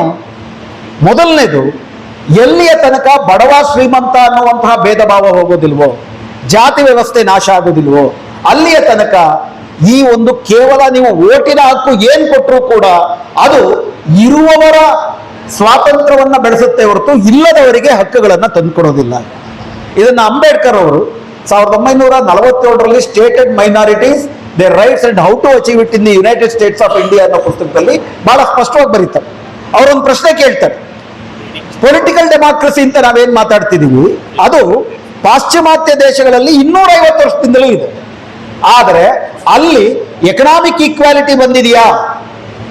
ಎಕನಾಮಿಕ್ ಈಕ್ವಾಲಿಟಿ ಇಲ್ಲದೀರಾ ಪೊಲಿಟಿಕಲ್ ಲಿಬರ್ಟಿಗೆ ಏನಾದ್ರೂ ಅರ್ಥ ಇರುತ್ತಾ? ವಿಷಯ ಇಷ್ಟೇ, ನಾನು ಬೆಳಗ್ಗೆ ಎದ್ದು ಫ್ಯಾಕ್ಟ್ರಿ ಮಾಲೀಕನ ಹತ್ರ ಕೆಲಸಕ್ಕೆ ಹೋಗ್ಬೇಕು ಅಥವಾ ಊರು ಭೂ ಮಾಲೀಕನ ಹತ್ರ ಕೆಲಸಕ್ಕೆ ಹೋಗ್ಬೇಕು. ಭೂ ಮಾಲೀಕನದೊಂದು ಪಾರ್ಟಿ, ನಂದೊಂದು ಪಾರ್ಟಿ, ಚುನಾವಣೆ ಬರುತ್ತೆ. ಭೂ ಮಾಲೀಕ ಹೇಳ್ತಾನೆ ನೀನ್ ನನ್ನ ಪಕ್ಷಕ್ಕೆ ಓಟ್ ಹಾಕ್ಬೇಕು ಅಂತ. ಆದ್ರೆ ಪೊಲಿಟಿಕಲ್ ಈಕ್ವಾಲಿಟಿ ಪ್ರಕಾರ, ಪೊಲಿಟಿಕಲ್ ಫ್ರೀಡಮ್ ಪ್ರಕಾರ ನಾನು ಯಾವ ಪಕ್ಷಕ್ಕೆ ಬೇಕಾದ್ರೂ ಓಟ್ ಹಾಕ್ಬೋದು. ನಾನೇನ್ ಮಾಡ್ತೀನಿ, ಭೂ ಮಾಲೀಕ ಹೇಳಿದ ಪಕ್ಷಕ್ಕೆ ಓಟ್ ಹಾಕಲ್ಲ, ನನ್ನ ವರ್ಗದ ಪಕ್ಷಕ್ಕೆ ಓಟ್ ಹಾಕ್ತೀನಿ. ಇದು ಇವತ್ತಿನ ಪ್ರಶ್ನೆ. ನಾಳೆ ಏನಾಗುತ್ತೆ? ನಾಳೆ ನಾನು ಹೇಳಿದ ಪಕ್ಷಕ್ಕೆ ಓಟ್ ಹಾಕ್ಲಿಲ್ಲ ಅಂತ ಅವ್ನ ಕೆಲಸದಿಂದ ತೆಗಿತಾನೆ, ಅಥವಾ ಆ ಇಡೀ ತಾನು ಹೇಳಿದ ಪಕ್ಷಕ್ಕೆ ಓಟ್ ಹಾಕ್ಲಿಲ್ಲ ಅನ್ನೋ ಗುರುಸುಗಳನ್ನ ಬೆಂಕಿ ಹಚ್ತಾನೆ. ಮತ್ತು ನಾನು ಇವತ್ತು ಅವನು ಹೇಳಿದ ಪ್ರಶ್ನೆ ಕೇಳಲಿಲ್ಲ ಅಂದ್ರೆ ನಾಳೆ ನನ್ನ ಸಮಸ್ಯೆ ಬಗೆಹರಿಯೋದಿಲ್ಲ. ನನ್ನ ಅವಲಂಬನೆ ಇದೆ, ಆರ್ಥಿಕ ಅವಲಂಬನೆ. ಎಲ್ಲಿಯ ತನಕ ಈ ಆರ್ಥಿಕ ಅವಲಂಬನೆಗಳು ಇರುತ್ತೋ ಉಳ್ಳವರ ಮೇಲೆ, ಇಲ್ಲದವರದ್ದು, ಅಲ್ಲಿಯ ತನಕ ರಾಜಕೀಯ ಪ್ರಜಾತಂತ್ರಕ್ಕೆ ಅರ್ಥ ಇರಲ್ಲ. ಅದಕ್ಕೆ ಅಂಬೇಡ್ಕರ್ ಏನ್ ಹೇಳ್ತಾರೆ, ಈಕ್ವಾಲಿಟಿ, ಲಿಬರ್ಟಿ ಇವೆರಡು ಒಟ್ಟಿಗೆ ಸಾಧಿಸ್ಬೇಕು. ಅದಕ್ಕೆ 47ರಲ್ಲಿ ಅಂಬೇಡ್ಕರ್ ಕಟ್ಕೊಡುವಂತ ಕಲ್ಪನೆ ಏನಪ್ಪಾ ಅಂತಂದ್ರೆ, ಬರೀ ಓಟಿನ ಹಕ್ಕು, ಉಪಾಸನೆಯ ಹಕ್ಕು, ಸ್ವಾತಂತ್ರ್ಯ, ಯಾವುದದು ಸಂಘಟನೆ ಮಾಡುವ ಸ್ವಾತಂತ್ರ್ಯ ಅಷ್ಟು ಮಾತ್ರ ಅಲ್ಲ, ಅದು ಸಿವಿಲ್ ಅಂಡ್ ಪೊಲಿಟಿಕಲ್ ರೈಟ್ಸ್. ಬೇಕಾಗಿರುವುದು ಅಷ್ಟೇ ಮೂಲಭೂತವಾಗಿ social and economic rights. Civil and political rights ನ ಯಾವ ಸರ್ಕಾರ ಬಂದರೂ ನಿಮ್ಮ ಹತ್ರ ಕಿತ್ಕೊಳಕ್ಕಾಗಲ್ಲ, ಯಾಕಂದ್ರೆ ಅದು ಫಂಡಮೆಂಟಲ್ ರೈಟ್. ಆರ್ಟಿಕಲ್ 13ರ ಪ್ರಕಾರ ಸರ್ಕಾರ ಬೇಕಾದ ಕಾನೂನು ಮಾಡಬಹುದು, ಆದ್ರೆ ಫಂಡಮೆಂಟಲ್ ರೈಟ್ ಕಿತ್ಕೊಳಕ್ಕಾಗಲ್ಲ. ಆದ್ರೆ economic and social right fundamental right ಅಲ್ಲ. ಸಮಾನತೆಯ ಹಕ್ಕು ಮೂಲಭೂತ ಹಕ್ಕಲ್ಲ. ಅದಕ್ಕೆ ಅಂಬೇಡ್ಕರ್ ಹೇಳಿದ್ದೇನು, ಸಮಾನತೆಯೂ ಮೂಲಭೂತ ಹಕ್ಕಾಗಬೇಕು. ಸಮಾನತೆ ಎಲ್ಲಿ ಸಿಕ್ಕಿದೆ? ಅಂಬೇಡ್ಕರ್ ಕಾಲದಲ್ಲಿ ರಷ್ಯಾದಲ್ಲಿತ್ತು, ಚೈನಾದಲ್ಲಿತ್ತು. ಅಂಬೇಡ್ಕರ್ ಏನಂದ್ರು, ಕಮ್ಯುನಿಸ್ಟ್ ದೇಶಗಳಲ್ಲಿ ಸಮಾನತೆ ಇದೆ, ಆದ್ರೆ ವ್ಯಕ್ತಿ ಸ್ವಾತಂತ್ರ್ಯ ಇಲ್ಲ. ಪಾಶ್ಚಿಮಾತ್ಯ ದೇಶಗಳಲ್ಲಿ ವ್ಯಕ್ತಿ ಸ್ವಾತಂತ್ರ್ಯ ಇದೆ, ಸಮಾನತೆ ಇಲ್ಲ. ಸಮಾನತೆ ಬರಬೇಕು ಅಂತಂದ್ರೆ ಒಂದು ಬಲಪ್ರಯೋಗ ಅಗತ್ಯ. ರಷ್ಯಾ ಚೈನಾಗಳು ಕ್ರಾಂತಿಯ ಬಲಪ್ರಯೋಗ ಮಾಡಿದ್ವು, ನಾವೇನ್ ಮಾಡೋಣ, ಸಂವಿಧಾನದ ಬಲಪ್ರಯೋಗ ಮಾಡೋಣ. ಸಂವಿಧಾನದ ಬಲಪ್ರಯೋಗ ಅಂದ್ರೆ ಅದನ್ನ ಫಂಡಮೆಂಟಲ್ ರೈಟ್ ಮಾಡೋಣ. ಫಂಡಮೆಂಟಲ್ ರೈಟ್ ಮಾಡಬೇಕು ಅಂದ್ರೆ ನೀವೇನ್ ಮಾಡಬೇಕು, ಸಂಪತ್ತು ರಾಷ್ಟ್ರೀಕರಣ ಆಗಬೇಕು. ಸಂಪತ್ತು ರಾಷ್ಟ್ರೀಕರಣ ಆಗದೀರ ಈ ದೇಶದಲ್ಲಿ ಬಡವ ಶ್ರೀಮಂತ, ದಲಿತ ಬಲಿತ, ಗಂಡು ಹೆಣ್ಣು ಅನ್ನುವಂತ ಭೇದ ಹೋಗೋದಿಲ್ಲ. ರಾಜಕೀಯ ಸಮಾನತೆ, ಆರ್ಥಿಕ ಸಾಮಾಜಿಕ ಸಮಾನತೆಯೂ ಆಗ್ಬೇಕಂತಂದ್ರೆ ಭೂಮಿಯ ರಾಷ್ಟ್ರೀಕರಣ ಆಗಬೇಕು. ಆಗ ಭೂಮಿನೇ ಪ್ರಧಾನವಾದ ಸ್ವತ್ತು. ಭೂಮಿ ರಾಷ್ಟ್ರೀಕರಣ ಆಗೋದು ಮಾತ್ರ ಅಲ್ಲ, ಹಳ್ಳಿನಲ್ಲಿರೋ ಪ್ರತಿ ಕುಟುಂಬಕ್ಕೂ ಕೂಡ ಸರ್ಕಾರವೇ 2 ಎಕರೆ ಜಮೀನು ಕೊಡಬೇಕು ಮತ್ತು ಆ ಹಳ್ಳಿನಲ್ಲಿ ಎಲ್ಲರೂ ಕೂಡ ಕೂಡಿ ಕಲೆಕ್ಟಿವ್ ಫಾರ್ಮಿಂಗ್ ಮಾಡಬೇಕು. ಈ ಕಲ್ಪನೆಯನ್ನ ದಯವಿಟ್ಟು ಕಲ್ಪಿಸ್ಕೊಳ್ಳಿ. ಸಾಮಾನ್ಯವಾಗಿ ಅಂಬೇಡ್ಕರ್ ಬಗ್ಗೆ ನಾವು ಮಾತಾಡಬೇಕಾದ್ರೆ, ಅಂಬೇಡ್ಕರ್ ಜಾತಿ ವಿನಾಶ ಆಗಬೇಕು ಅಂತಂದ್ರೆ ಅಂತರ್ಜಾತಿ ಮದುವೆ ಆದ್ರೆ ಸಾಕು ಅಂತ ಹೇಳಿದ್ರು. ಅಂಬೇಡ್ಕರ್ ಹಾಗೆ ಹೇಳಲಿಲ್ಲ. ಹಾಗೆ ನೋಡಿದ್ರೆ ಈ ದೇಶದಲ್ಲಿ ವರ್ಷಕ್ಕೊಂದು 40 ಲಕ್ಷ ಮದುವೆ ನಡೆದ್ರೆ ಒಂದು 5% ಅಂತರ್ಜಾತಿ ಮದುವೆ ನಡೆಯುತ್ತೆ. ಅದರಲ್ಲೊಂದು 4-5% ಹೆಂಗ್ ನಡೆಯುತ್ತಪ್ಪ ಅಂತಂದ್ರೆ ಒಂದು 60-70% ಹುಡುಗ ಜಗದೇಕ ವೀರುಡು ಆಗಿರ್ಬೇಕು, ಹುಡುಗಿ ಅತಿಲೋಕ ಸುಂದರಿ ಆಗಿರ್ಬೇಕು. ಯೂನಿವರ್ಸಿಟಿಗಳಲ್ಲಿ ಲವ್ ಆಗುತ್ತೆ, ಅದಾದ್ಮೇಲೆ ಗಂಡನ ಜಾತಿಗೆ ಹೋಗ್ಬಿಟ್ಟು ಹೆಂಡತಿ ಸೇರ್ಕತಾರೆ. ಇದನ್ನೆಲ್ಲ ಅಂಬೇಡ್ಕರ್ ಹೇಳಿದ್ರು. ಅಂತರ್ಜಾತಿ ವಿವಾಹಗಳು ಸಾಮಾನ್ಯವಾಗಿ ಬಿಡಬೇಕು. ಯಾತಕ್ಕೆ ಅಂತರ್ಜಾತಿ ವಿವಾಹ ಆಗೋದಿಲ್ಲ? ವಿವಾಹ ಅಂದ್ರೆ ರಕ್ತ ಬೆಸೆಯೋದು ಅಂತಂದ್ರೆ, ರಕ್ತ ಬೆಸೆಯೋದಕ್ಕೆ ಮುಂಚೆ ಬೆವರು ಬೆಸೆಯಬೇಕು. ಒಟ್ಟಿಗೆ ನಾವು ಶ್ರಮ ಮಾಡಬೇಕು. ಒಟ್ಟಿಗೆ ಶ್ರಮ ಮಾಡುವ ವ್ಯವಸ್ಥೆ ಈ ದೇಶದಲ್ಲಿ ಜಾತಿ ವ್ಯವಸ್ಥೆ ತರಲೇ ಇಲ್ಲ. ಜಾತಿ ವ್ಯವಸ್ಥೆಯ ಕಾರಣಕ್ಕೆ ಅವರವ್ರ ವೃತ್ತಿನಲ್ಲಿ ಅವರವರು ಎಂಡೋಗಮಸ್ ಆಗಿ ಉಳ್ಕೊಂಡ್ಬಿಟ್ಟಿದ್ದಾರೆ, ದ್ವೀಪಗಳಾಗಿ ಉಳ್ಗಿದ್ದಾರೆ. ಶ್ರಮ ಮಾಡ್ತಾರೆ, ಆದ್ರೆ ಶ್ರಮ ಒಬ್ಬರ ಶ್ರಮ ಮತ್ತೆ ಬೆರೀತಿಲ್ಲ. ಶ್ರಮ ಬೆರೆಯೋ ತರ ಮಾಡ್ಬೇಕಂತಂದ್ರೆ ಸಾಮೂಹಿಕವಾದಂತ ಕೃಷಿ, ಸಹಕಾರಿ ಕೃಷಿ ಮತ್ತು ಅದರಲ್ಲಿ ಬರುವ ಫಲವನ್ನ ನಾವು ಹಂಚಿಕೊಳ್ಳೋದು. ಬ್ರಾಹ್ಮಣ ದಲಿತ ಇಬ್ರು ಒಟ್ಟಿಗೆ ಹೊಲ ಉಳುಮೆ ಮಾಡ್ತಿರ್ಬೇಕಾದ್ರೆ ದಿನನಿತ್ಯ ಬ್ರಾಹ್ಮಣನ ಮಗಳು ದಲಿತನ ಮಗ ಒಟ್ಟಿಗೆ ಬಂದಾಗ ಅವರಿಬ್ಬರಿಗೂ ಲವ್ ಆಗೋದು ಸಹಜ. ಹೀಗಾಗಿ ಏಕಕಾಲದಲ್ಲಿ ವರ್ಗ ಮತ್ತು ಜಾತಿ ಎರಡೂ ವಿನಾಶವಾಗುವ ರೀತಿಯಲ್ಲಿ ಸಾಮಾಜಿಕ ಪ್ರಜಾತಂತ್ರ ಮತ್ತು ಆರ್ಥಿಕ ಪ್ರಜಾತಂತ್ರ ಎರಡೂ ಬರುವ ರೀತಿಯಲ್ಲಿ ಅಂಬೇಡ್ಕರ್ ಕನಸಿದ ಕನಸು ಬೇರೆ, ಬಯಸಿದ ಕನಸು ಬೇರೆ. ಅದು ಸಂವಿಧಾನದಲ್ಲಿ ಇಲ್ಲ. ಅದು ಸಂವಿಧಾನದಲ್ಲಿ ಕೇವಲ ಉಪದೇಶವಾಗಿದೆ. 75 ವರ್ಷದಿಂದ ಯಾಕೆ ಹೀಗಾಗ್ತಿಲ್ಲ ಅಂತಂದ್ರೆ ಪ್ರಶ್ನೆ ಇದೆ. ನಿಮಗೆ ಓಟಿನ ಹಕ್ಕಿದೆ, ಆದರೆ ಸಮಾನತೆಯ ಹಕ್ಕು ಕೊಟ್ಟಿಲ್ಲ ಸಂವಿಧಾನ. ಅಂಬೇಡ್ಕರ್ ಬಯಸಿದ ಸಂವಿಧಾನದಲ್ಲಿ ಇತ್ತದು. ಹೀಗಾಗಿ ಈಗ ನಾವೇನ್ ಮಾಡಬೇಕು? ಅಂಬೇಡ್ಕರ್ ಬರೆದ ಸಂವಿಧಾನದ ಮೇಲೂ ದಾಳಿ ನಡೀತಾ ಇದೆ. ಅಂಬೇಡ್ಕರ್ ಬರೆದ ಸಂವಿಧಾನವನ್ನು ಉಳಿಸಿಕೊಳ್ಳುತ್ತಲೇ ಅಂಬೇಡ್ಕರ್ ಬಯಸಿದ ಸಂವಿಧಾನದ ಕಡೆ ನಮ್ಮ ಪ್ರಯಾಣ ಸಾಗಬೇಕು. ಅದು ಇನ್ನೊಂದು ಸ್ವಾತಂತ್ರ್ಯ ಹೋರಾಟವನ್ನೇ ಕೇಳುತ್ತೆ. ಕಾಂಗ್ರೆಸ್ ಪಕ್ಷವೂ ಇರಲಿಲ್ಲ, ಯಾವುದೂ ಇರಲಿಲ್ಲ ಸ್ವಾತಂತ್ರ್ಯ ಹೋರಾಟದಲ್ಲಿ. ಇಲ್ಲದಿರುವ ಕಡೆ ಏನಗತ್ಯವೋ ಅದನ್ನ ನಾವು ಕಟ್ಕೋಬೇಕು. ಅದು ನಮ್ಮ ಜವಾಬ್ದಾರಿ, ನಿಮ್ಮ ಜವಾಬ್ದಾರಿ. ಈ ಪಕ್ಷಗಳು ಯಾವುವು ಕೂಡ ಒಂದು ಪಕ್ಷ ಅಂತಲ್ಲ, ಯಾವ ಪಕ್ಷಗಳು ಕೂಡ ಅವರ ಅಜೆಂಡಾಗಳಲ್ಲಿ ಸೋಷಿಯಲ್ ಈಕ್ವಾಲಿಟಿ, ಎಕನಾಮಿಕ್ ಈಕ್ವಾಲಿಟಿ ಇಲ್ಲವೇ ಇಲ್ಲ. ಅದರಲ್ಲೂ ಮುಖ್ಯವಾಗಿ 1991ರ ನಂತರ ಏನು ನವ ಉದಾರೀಕರಣದ ನೀತಿಗಳು ಬಂದವು, ಅದು ಸಂವಿಧಾನವನ್ನೇ ಬುಡುಮೇಲು ಮಾಡಿದೆ. ನಮಗೆ ಗೊತ್ತೇ ಇಲ್ಲ. ಸಂವಿಧಾನವನ್ನ ತಲೆಕೆಳಗಾಗಿ ನಿಲ್ಲಿಸ್ಬಿಟ್ಟಿದೆ. ಸಂವಿಧಾನ ಹೇಳೋದು ವೆಲ್ಫೇರ್ ಸ್ಟೇಟ್ ಪಾಲಿಸಿ, ಇವರು ಹೇಳೋದು ಕ್ಯಾಪಿಟಲಿಸ್ಟ್ ಸ್ಟೇಟ್ ಪಾಲಿಸಿ. ಸೊ ಹೀಗಾಗಿ ನಾವು ನಿಜವಾದ ಅಂಬೇಡ್ಕರ್ ಅವರ ಸಂವಿಧಾನವನ್ನು ಉಳಿಸಿಕೊಂಡು ಅಂಬೇಡ್ಕರ್ ಬಯಸಿದ ಸಂವಿಧಾನ ಕಡೆಗೆ ಹೋಗೋದಕ್ಕೆ ಒಂದು ಸ್ವಾತಂತ್ರ್ಯ ಹೋರಾಟವನ್ನ ಕಟ್ಟಬೇಕು. ಮತ್ತೊಮ್ಮೆ ಅದರ ಆಳ ಅಗಲಗಳನ್ನು ಅರ್ಥ ಮಾಡ್ಕೋಬೇಕು ಅಂತ ನನಗನ್ಸುತ್ತೆ. ಒಳ ಮೀಸಲಾತಿಯ ವಿಷಯದ ಬಗ್ಗೆ ನಿಮ್ಮೆಲ್ಲರಿಗೂ ಕೂಡ ಈಗಾಗಲೇ ಸಾಕಷ್ಟು ಚರ್ಚೆ ಮಾಡಿರ್ತೀರಿ. ಕರ್ನಾಟಕಕ್ಕೆ ನಿರ್ದಿಷ್ಟವಾದಂಥ ಒಂದು ಸಮಸ್ಯೆ ಇದೆ.